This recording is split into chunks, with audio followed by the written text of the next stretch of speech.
taking a pro stance.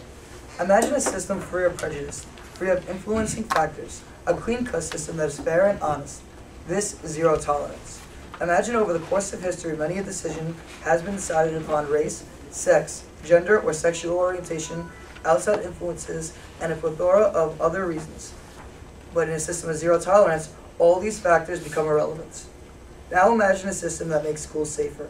Since the policy was put into law, violence in school has dropped, making schools a safer, more comfortable place to be. This system was made for schools. Now the rules are clear-cut. For example, if you bring a knife to school, you will be suspended. If you bully, you will be suspended. If you bring any types of drugs or alcohol into their schools, you will be suspended. This system not only physically protects students, but also helps prevent them from being exposed to further distractions other than education. All right, you have a minute the other side. Everybody, judge his opening statement on the first line.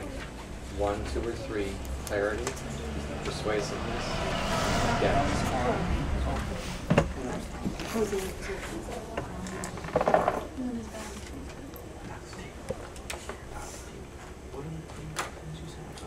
Body color. They're at the top.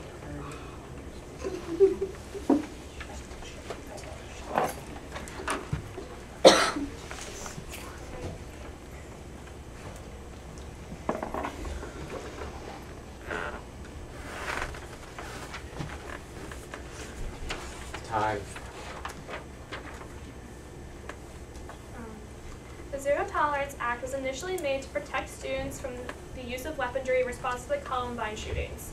This policy was made to protect students and faculty from violent acts, but through this practice, many injustices have surfaced. Students under the age of 10 have been prosecuted and now have criminal records. There have been charges for acts such as acting out, tantrums, and lack of obedience. All of these things are typical in young children and should be handled in an educational way. There is a fine line as to what is a criminal act, and under zero tolerance, there is no distinction. There is a total of a 300% increase in student arrests from 1999 to 2001, and in many cases, the rate of suspension is higher than graduation rates. How is it right for a child who merely brought a knife to cut up chicken nuggets to get charged with intent to hurt? You have a minute. Everybody break.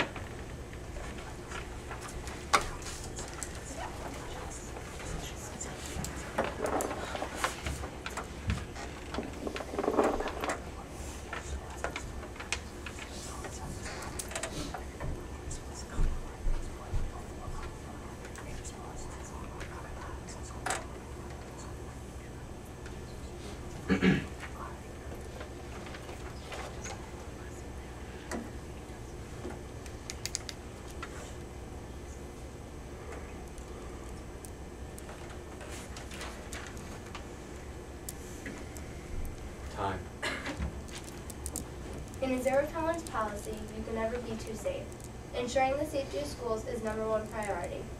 When you give the benefit of the doubt to students, you are opening up the door to violence. You can never be sure that a student isn't capable of committing a violent act.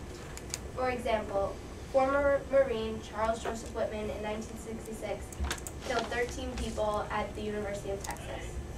You wouldn't expect a former Marine to commit such violence, but the point is anything is possible. A student deemed good or smart can still commit a crime of violence. By having the zero tolerance policy, the safety of schools is being ensured, and no student can get away with breaking rules and threatening the safety of schools. You have 1 minute. Please wait.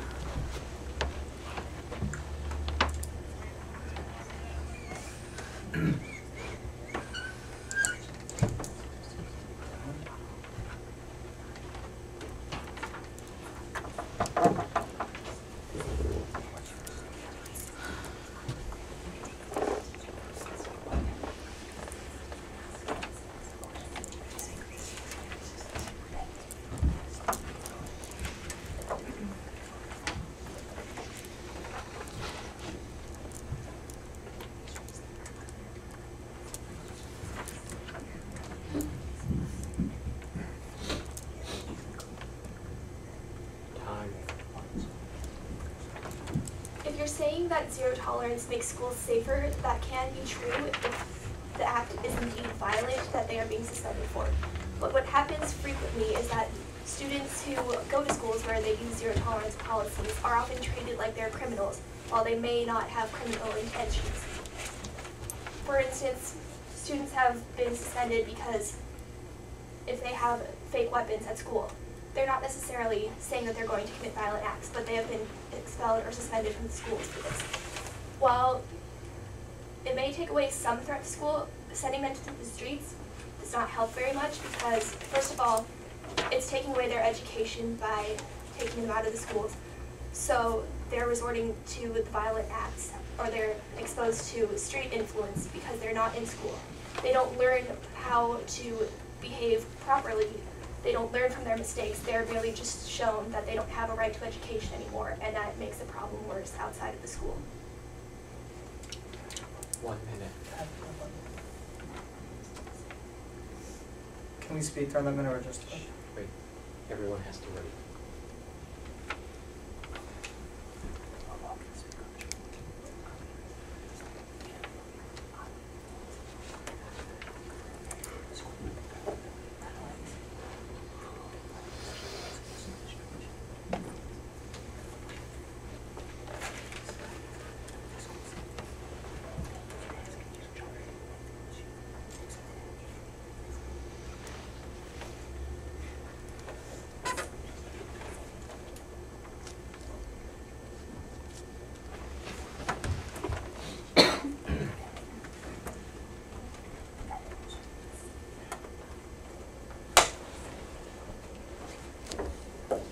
Time.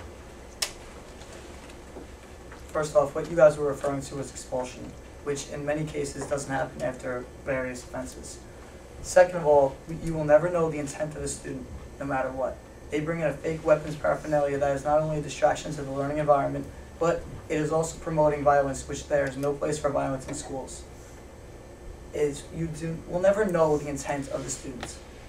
They could bring in a cap gun one day, just pretending to shoot people, and next thing you know, they're bringing in a real gun, creating another Columbine. The point of the zero tolerance policy is to make our schools safer, and giving any type of leeway for any type of weapon paraphernalia or anything that promotes violence is going against our policy and will not make the schools safer. If they are out of the school's hands, they are no longer our problem. We cannot have them in our schools corrupting our learning environment. 1 minute.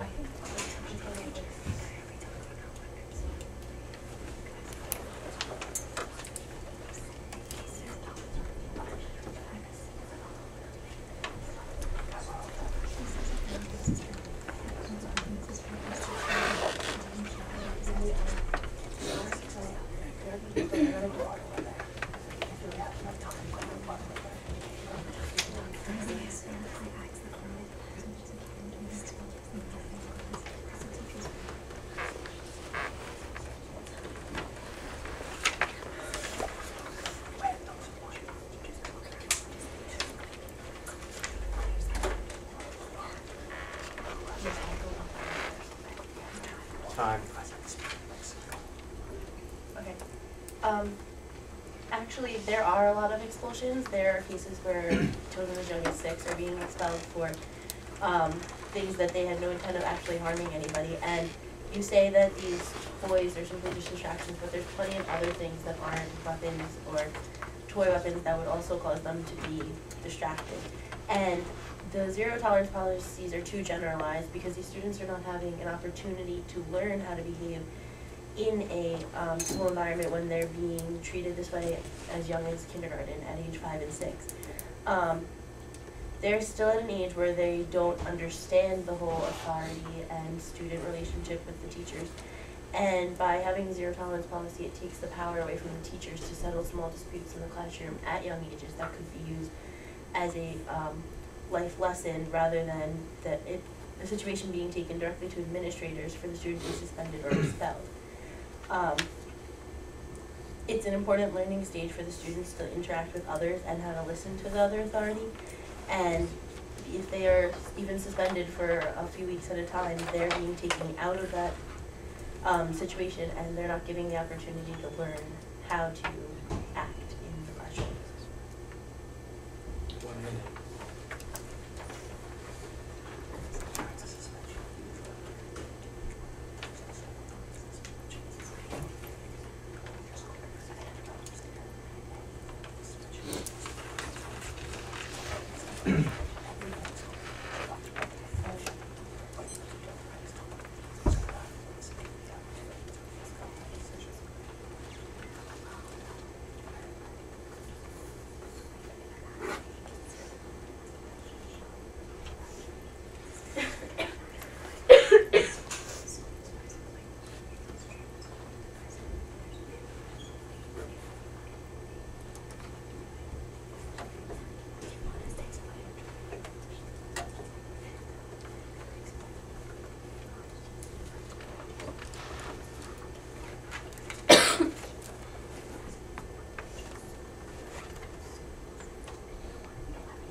Time.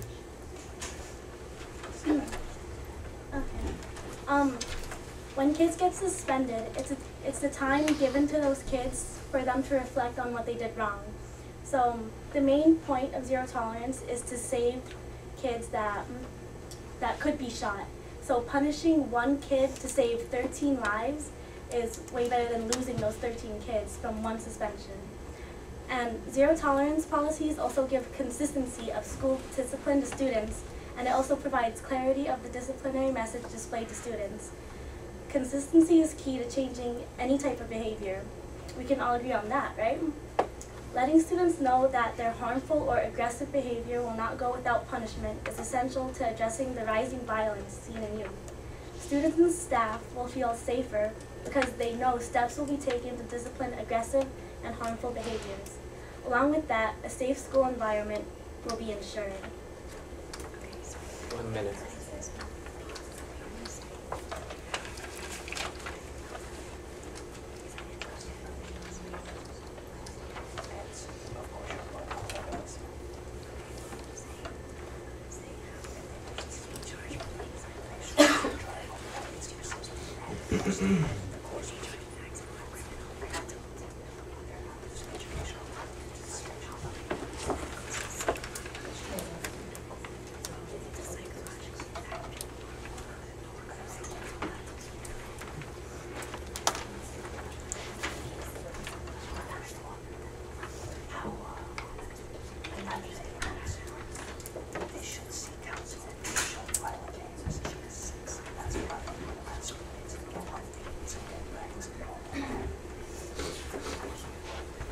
Time. This act was enacted in order to stop weaponry within schools, yet the overall reports of offenses that have occurred do little with these weapons, use of weapons, drugs, and/or gangs. From a research done by Russell Skiba of Indiana University, she examined the offenses and discovered that children that were charged with criminal acts wouldn't be considered criminal acts had they been adults.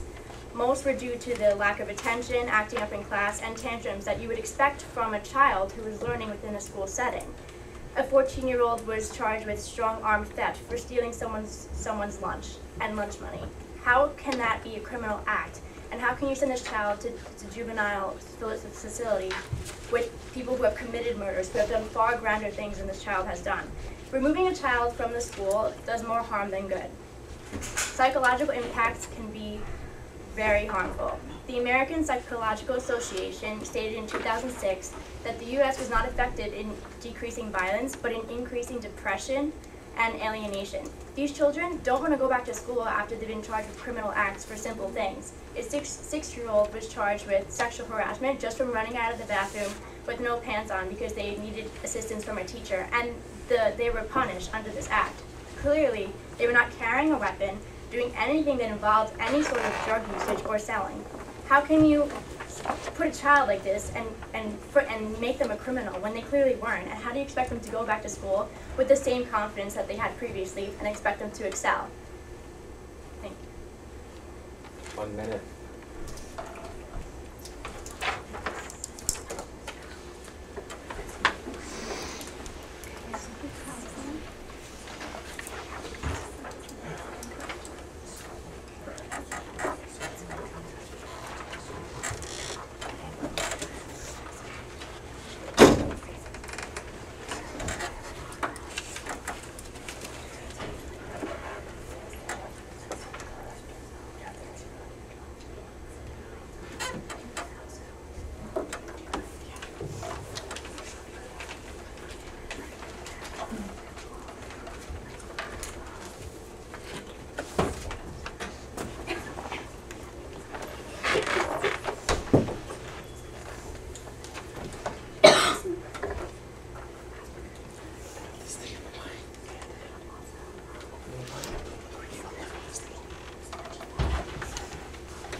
Okay, it's not necessarily about the safety of one person, it's about the safety and well-being of all.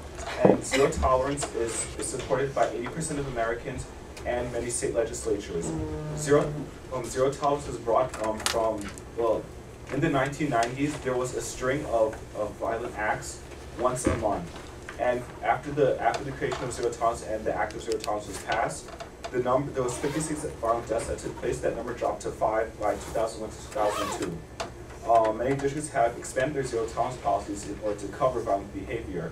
And in many isolated instances where zero tolerance has actually proved successful.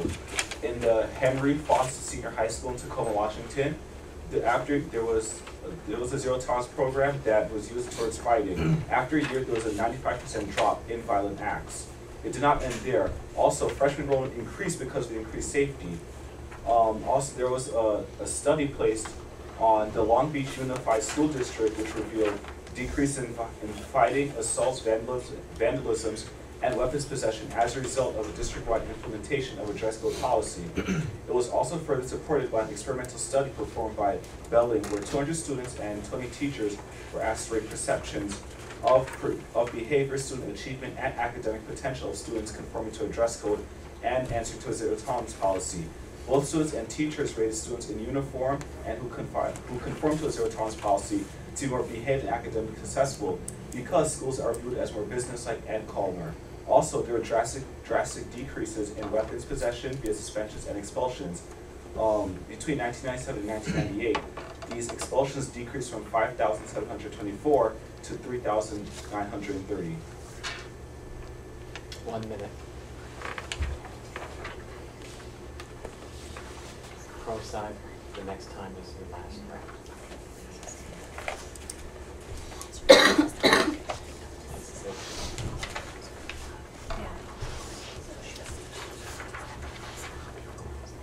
Wait,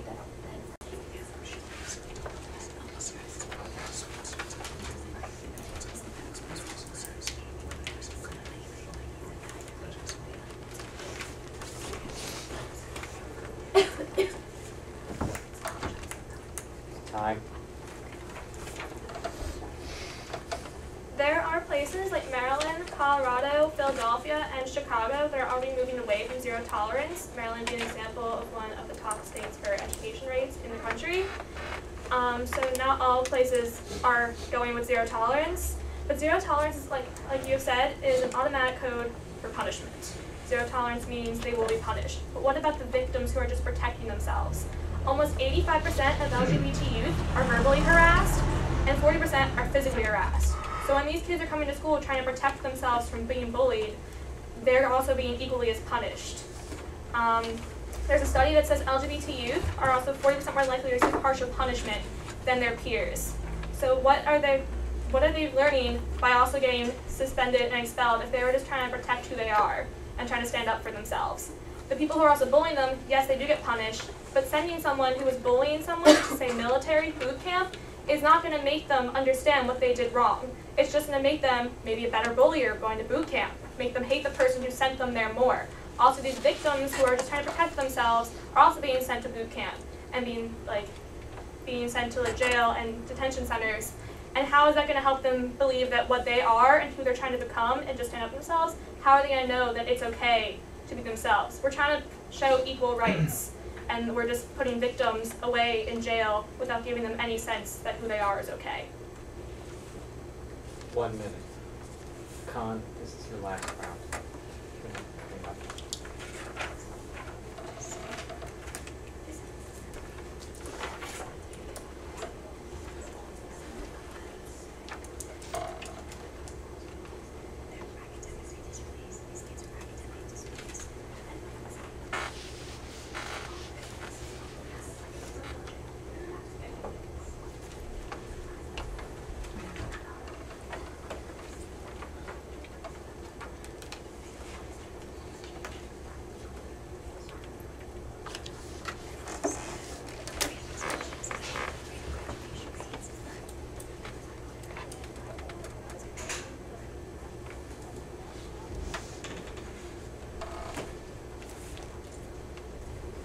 Time. To touch upon what you guys were saying about the LGBT being bullied, of course that's a horrible thing, and that's why we want zero tolerance put in place. Zero tolerance is here to help those kids that are being bullied, because it's getting rid of bullying. It's punishing the bullies. And the punishment, according to the Department of Education, is acting as a deterrent.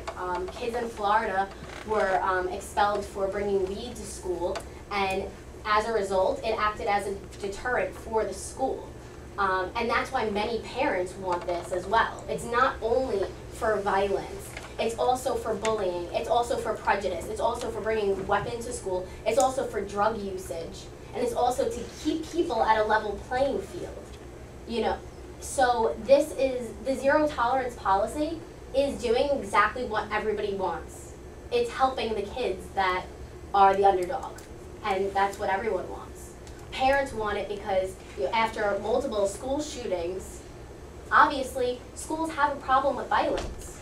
And this is helping that. This is going to help the kids that are being killed. We don't want that, you don't want that, and that's why we want zero tolerance put in place. Parents want it because they know that their kids will be safe under this law.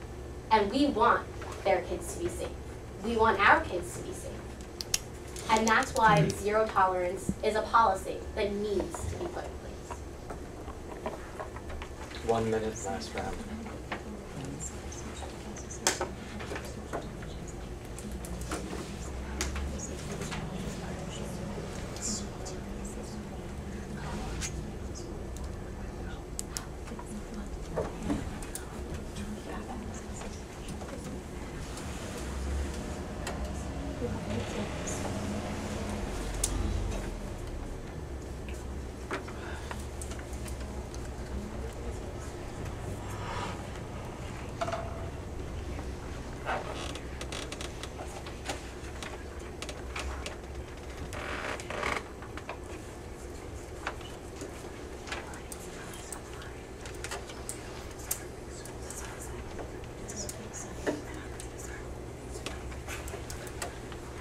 Time. You claim that a zero tolerance policy will create an equal playing field, and maybe it will in your template of the zero tolerance policy. But in fact, when it's actually applied, nothing like that happens. Minorities, such as African Americans, are suspended more than any other population.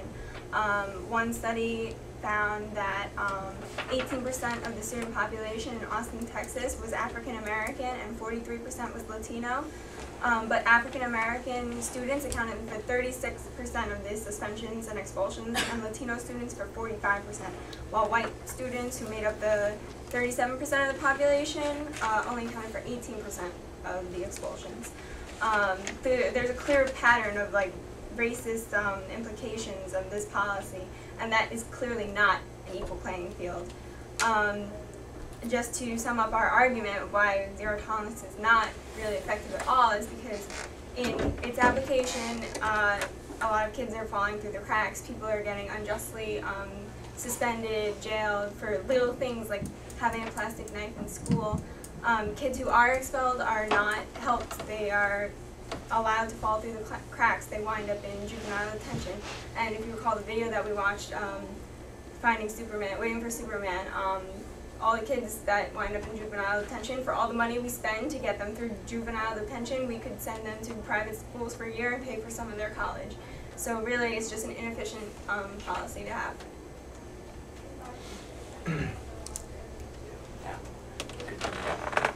States. And it saddens me to say that crime rates have quadrupled between the years of 1960 and 2011, reaching around 11 billion reported crimes just last year, according to the U.S. Disaster Center.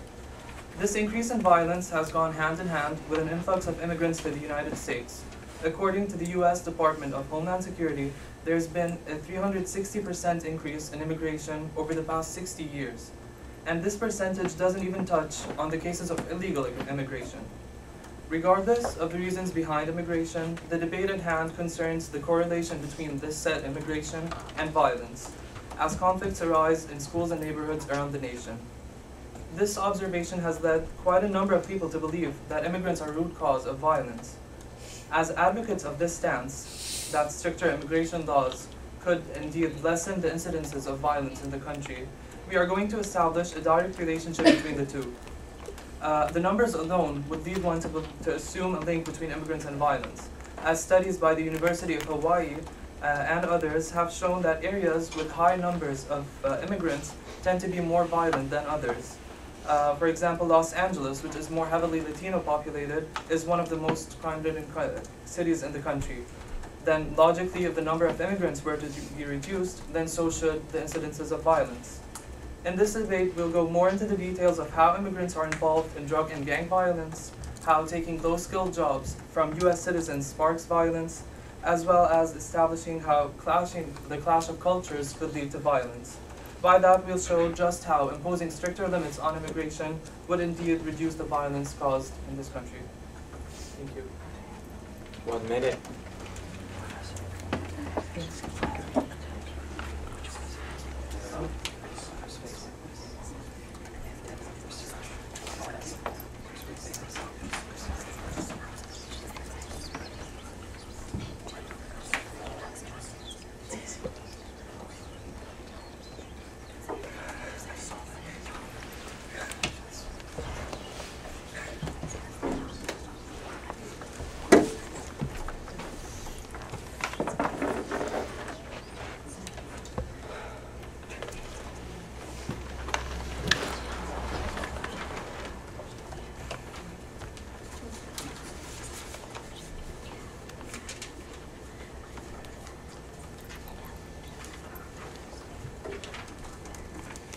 Time. First off, thank you, Dr. Thornburg, Chair of the debate, for arranging such an occasion to present our sentiments pertaining to immigration policies across the board. To begin with, it is important to know that there are significant reasons to believe that immigrants should be involved in crime to a greater degree than native-born Americans. However, many recent empirical studies suggest that many immigrant groups consistently demonstrate significantly lower crime rates than do native populations, which is precisely the opposite conclusion pertaining to what the opposing team has just recently stated. Example, one noteworthy study conducted by Mr. William McDonald explains that crime associated with immigration is potentially the result of higher rates of immigrants. However, it is unclear if immigrants were actually victims of the crime or perpetrators of the crime. That said, the most important thing to note from where we stand is that the root of the problem of youth violence as well as gang violence and other crime is not immigration policy. It's not about whether it's stricter or more lenient. It is actually the blurred place of distinguishing the root of the problem with several theories such as difficulty into assimilating into the American society. And most surely, I guarantee you, where we stand will present more prominently potential implications if stricter immigration policies were implemented. Implications would include employment, which again is a contributing factor to crime, and the cost to deport illegal as well as legal immigrants back to their home countries, and the cost that exceeds present budget of the U.S. Department of Homeland Security. Thank you. 1 minute.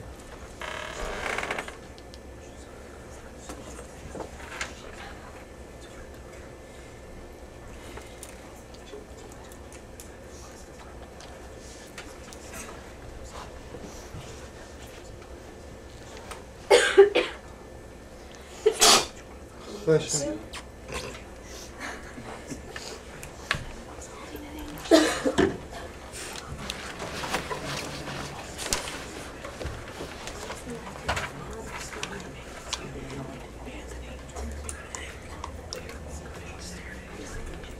So what time is that? 3? 4? Yeah.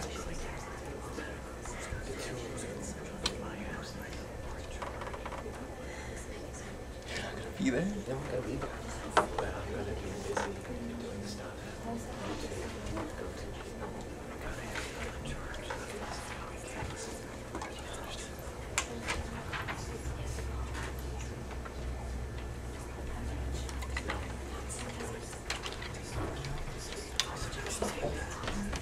Yeah, what?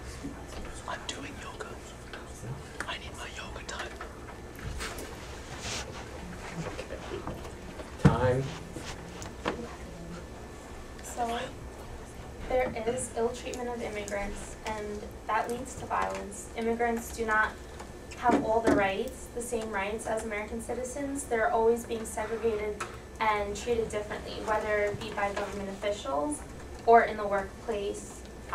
Hate crime incidences have been on the rise for many years.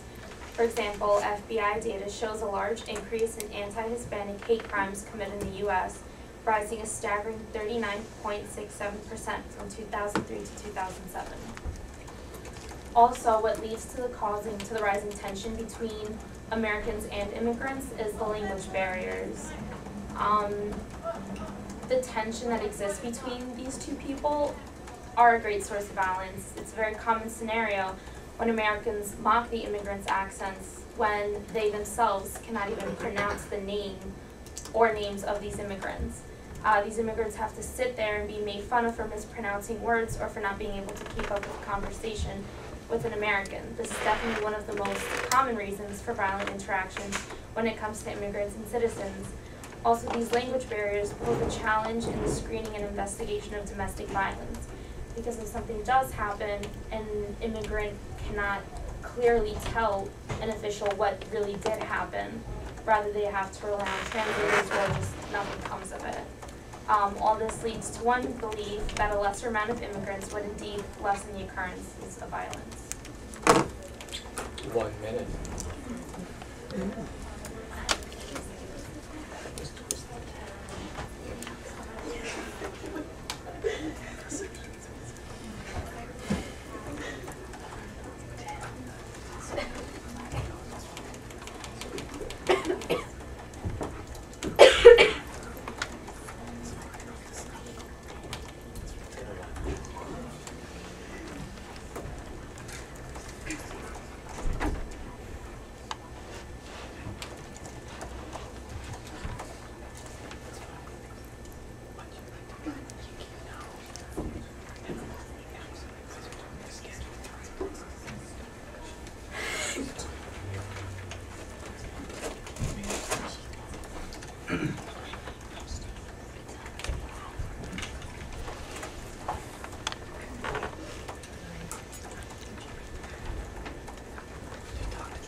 Time.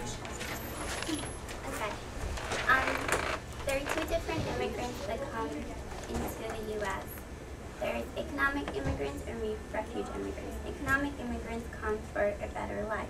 Refuge immigrants move here because of persecution, whether it be sexual or religious persecution. Now you're saying that the problem with immigrants is that they get segregated, or that they have a language barrier and that Americans mock them. Americans mocking them is Americans' fault, not the immigrants' fault. And if there is a language barrier, then we should make sure to provide education for the immigrants in order for them to learn the language. Gangs. When talking about gangs and immigrants getting involved in gangs, one of the reasons immigrants get involved in gangs is because they want to feel like they're part of a community. What government officials can do, or the people in the United States can do to make sure that immigrants don't get involved in gangs is find ways to make them part of the community. One of the ways in which you can do this is make sure that youth stay in school so that they don't follow these gangs. Even adults to go back to school and get an education so that they don't fall into these groups of people that are leading them down their own path. 1 minute.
Time. Okay, so while a good portion of the immigrants that are coming to the United States are coming here for good reasons, that doesn't mean that there's not a group of immigrants that are coming here for the wrong reasons. Currently, gangs from Central America, such as MS-13, funnel new and old members of the gang back and forth. Actually, so it's transferring people back and forth from Central America to the United States, usually illegally, which is already a crime. The current immigration policy has not done enough to prevent this from happening. In the late 1970s and early 1980s, many Central Americans came to America fleeing civil war in their countries. One of their top destinations was Los Angeles, and they usually lived in poor, disenfranchised communities, which you guys probably know that's where gangs are mostly concentrated. In the late 1970s and early 1980s, Asian, African American, and Mexican gangs in Los Angeles began to emerge as organized groups carrying out criminal activities and general acts of violence. Because Central American immigrants were living in some of the toughest areas of Los Angeles, they were frequent targets for existing gangs who wanted to recruit more people. And they know that immigrants are an easy target. They formed their own gangs to defend themselves. For new immigrants, bonding together was the only way to protect themselves in these rough neighborhoods in this new country.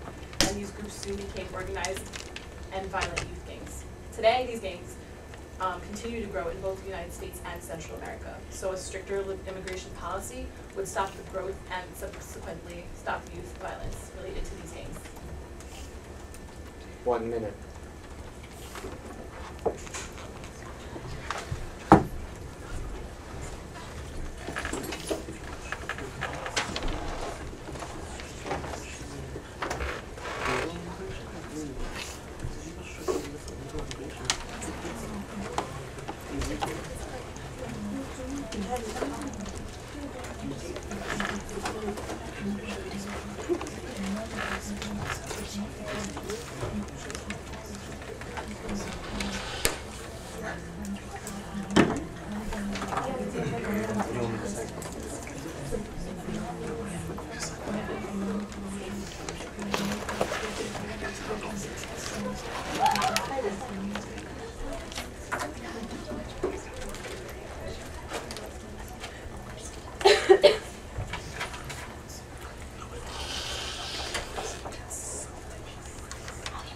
Time. Okay, so statistically speaking, Hispanic immigrants, statistically speaking, will be 1/4 of the United States population in the future. So they're like the biggest influx of immigrants.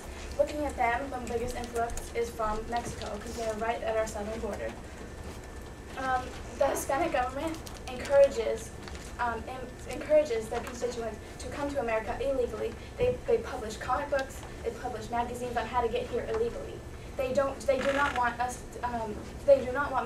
the Mexican citizens to become American citizens. Thus speaking, a lot of them come here, a lot of the immigrants come here with their families, with their children that are small. And the children don't know better. The children don't know better. They don't know what a border is. They don't know what an illegal citizen is. They come here, they grow up in their family, their parents are still illegal, yet they were either born here or brought here. When they were little, they had no choice in the matter. They grow up, and eventually they apply to college. They've been a straight A student their whole life, and they come to college, they get probably half scholarship, but they still have to pay, say, $10,000 for their schooling. They apply for federal aid, but they're denied federal aid. They do not get enough federal aid able to go to college, and thus they are being denied the opportunity to get a better education. We say that the immigrants they're the minorities, and they're usually in the more poor or unwealthy, and that's where the violence is targeted primarily because they're not wealthy and they're not able to go out and get those jobs because they're being denied education by these type of things. And Obama recently, he had come up with a movement that allows anyone, an illegal immigrant under the age of 30, and that came here before they were 16, to not be deported, which takes billions and billions of dollars. It takes $4,100 each person that is deported willingly, and it is $41 billion for every 10 million people who are immigrants who are deported. That is $4,100 per person being deported, which is taxing on our dollars. 1 minute.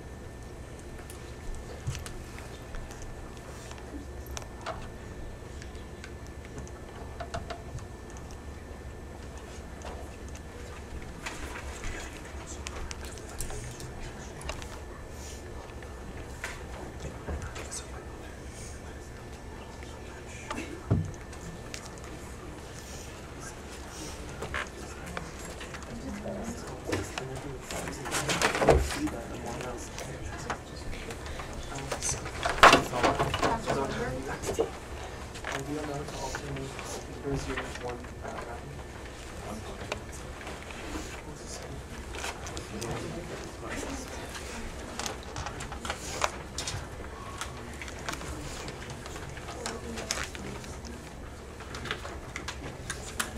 Time.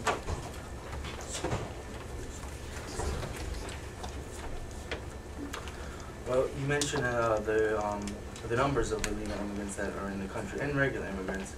But the fact of the matter is that the numbers don't lie, and more immigrants leads to more crime.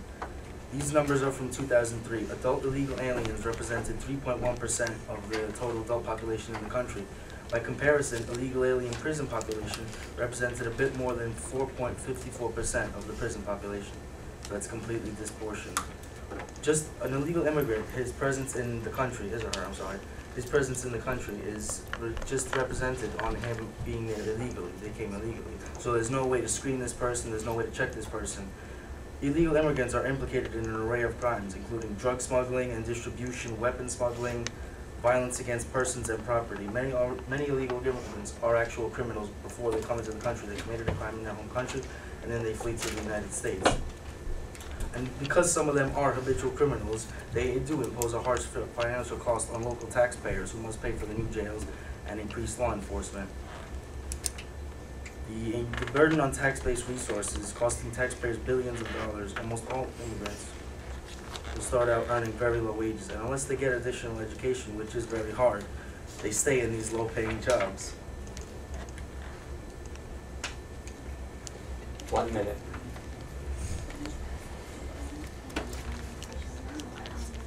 Crow side, last round. Like fast last round. It's 2 more rounds. No. There's only 5 rounds? For that, because they have you. Gotcha.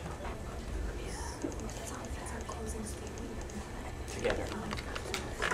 So it's for them to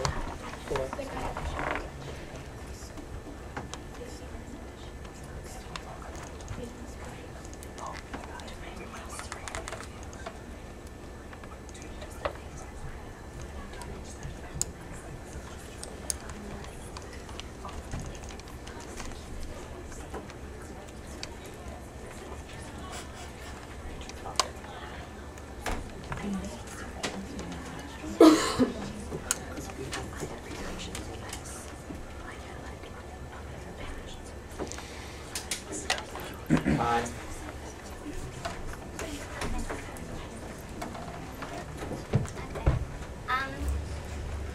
Putting a limit on immigration will limit the number of illegal immigrants that come into the country. So, when speaking about illegal immigrants and how they're affecting the country in a negative way, if we limit the number of immigration, they're still going to come here just like they are now through illegal measures.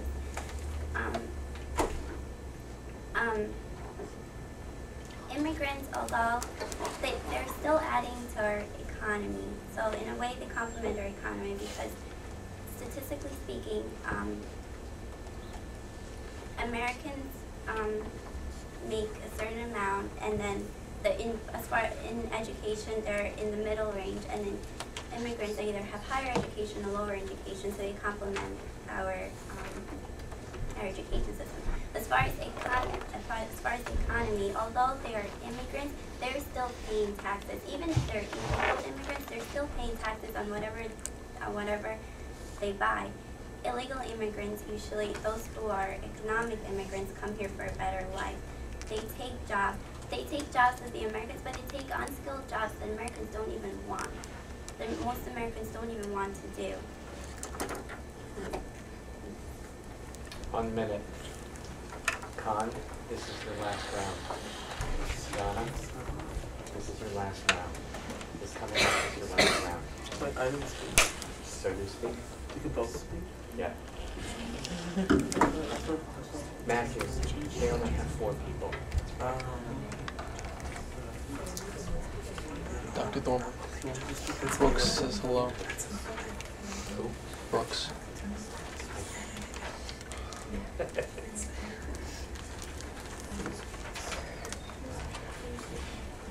You're going to your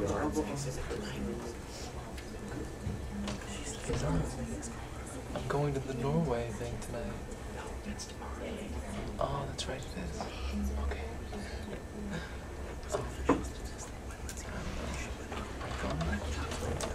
Where is it?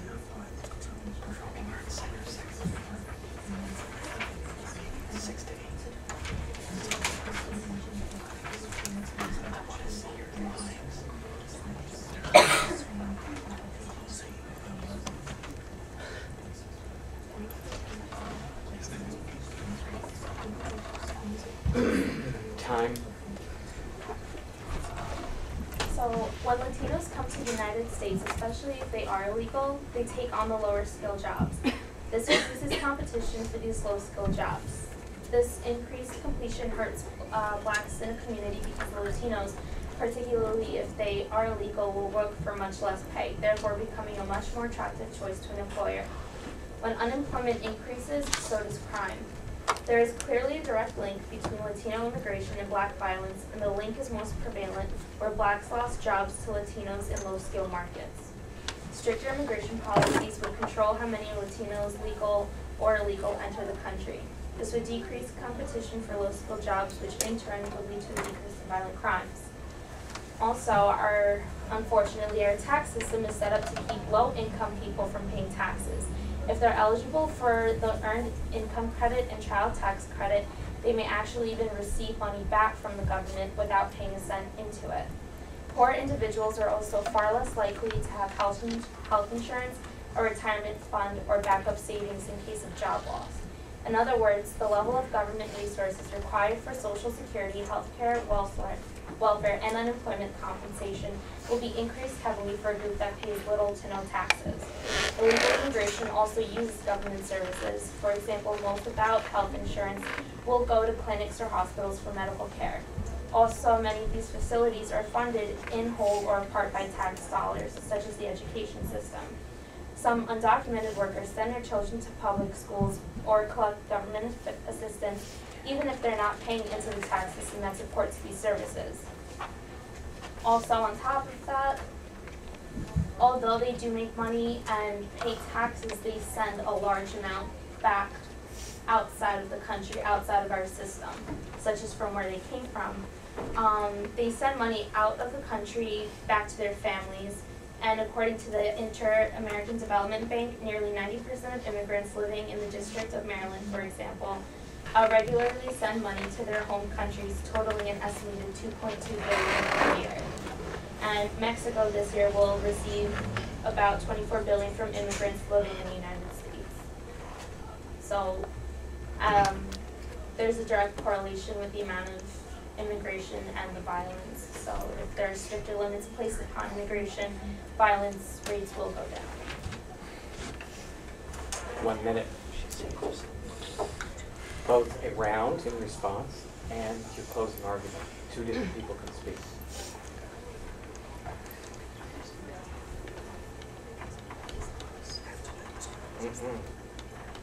That's it. You guys have 4. They have 5. That's fine.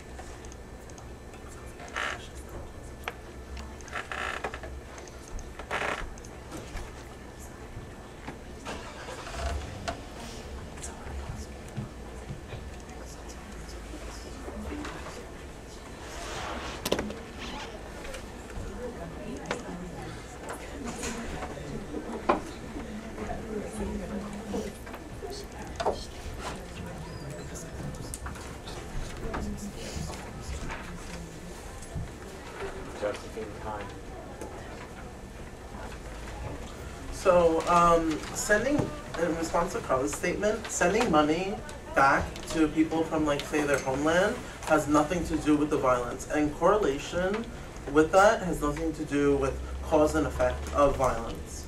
So, it doesn't make sense why, like, immigrants would come to America. They're not coming here to cause more violence. They're coming here to better themselves and to provide a better education for their own children. So, like, for example, if they get a job, their parents get a job, their children will be able to see them as role models and would like to follow in their footsteps so that they could have their own career path and will be providing more careers and jobs for students instead of going toward crime rates and other areas of violence. The influx of immigrants in America has proven to lower violence and crime. According to immigration flows and homicide trends from 1990 to 2004, it has lowered. At the beginning of the new millennium, immigration increased tremendously, and because of the immigration, homicides in that time period plummeted. This shows a direct link to immigration and the lowering of violence, and not immigration rising violence. Neighborhoods that have a large immigrant population are considered safer than a regular neighborhood. The reason for this striking fact is because many immigrants live around people that are similar or are like them, so they make friends instead of enemies. It becomes more like a family and close-knit. Native citizens are more likely to commit crimes than immigrants. From several studies that were conducted, it is proven that Americans are more likely than immigrants to commit crime. This is very surprising to many because many believe that immigrants are more likely because of the trials and tribulations they face in America. A study conducted in California, a main state for immigrants, concluded that U.S.-born men are more likely to commit violent crimes than immigrant men. In California, U.S.-born men have an institutionalization rate that is 10 times higher than that of foreign-born men, 4.2% versus 0.42%. And when we compare foreign-born men to U.S.-born men with similar ages and education level, the difference becomes even greater. To conclude data again, it is proven that Americans are more likely to commit violent crimes, and are more likely to go into prison than immigrants, which people believe held tightly. Immigrants also contribute to the economy. Immigrants, both legal and illegal, contribute to the economy more than they get back from it. They work and pay taxes, they buy items, they buy homes and other things that keep the American economy running. Immigrants also operate many small businesses, especially bodegas, small stores, and roadside stands. Immigrants also contribute to the diversity in America. Immigrants keeps America connected globally. It helps Americans understand other cultures and how they should act and do things that appeal to the foreign audience. It allows America to indulge in cultural exchanges between the foreign countries. Immigration allows for a wider market of foreign goods to spread to the population, making them more knowledgeable about the world cultures, and also to get American culture and products to extend to foreign markets. Diversity is a very important aspect of American society, and having stricter immigration laws would contradict diversity, which is something America promotes heavily. After all, America is considered a melting pot.